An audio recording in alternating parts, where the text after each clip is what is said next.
Brilliance Audio presents Heaven Adjacent by Catherine Ryan Hyde, performed by Laural Merlington.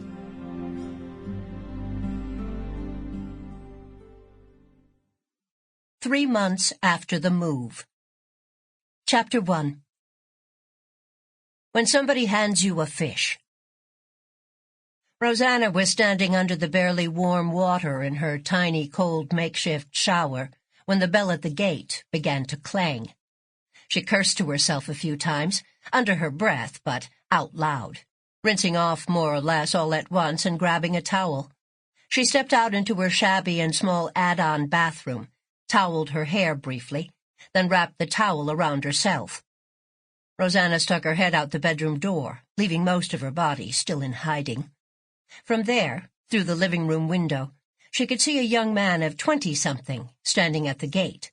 He was looking around and, puzzlingly, even up over his head, as though something tangible and remarkable were about to materialize close by, or above.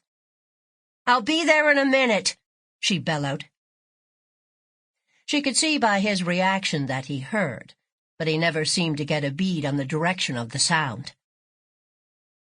She trotted down the steps of her little farmhouse, the porch stairs sagging limply under her weight, then headed for the gate.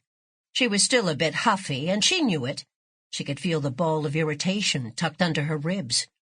"Peace and quiet," she muttered to herself under her breath. "Solitude. Still don't think it's too much to ask." She took a deep breath and tried to let it all go before she spoke. He was a nice enough-looking young man, clean-cut. He reminded her of her son, Lance. A little bit, anyway. But he seemed somewhat greener regarding life in general, what Roseanna's mother had used to call wet behind the ears.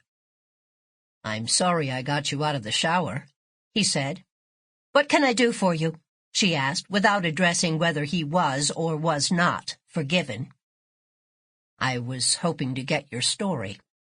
"My story?" "Yes." "You want to know why I made the metal animals?" "I want to know everything. Why you left such a successful life in the city, and a really comfortable lifestyle. Why you chose a place like this that's so—" He paused, looked around again, looked at her little farmhouse, with its faded paint and saggy porch, at her barn, huge and imposing, but looking like a good— Sample complete. Ready to continue?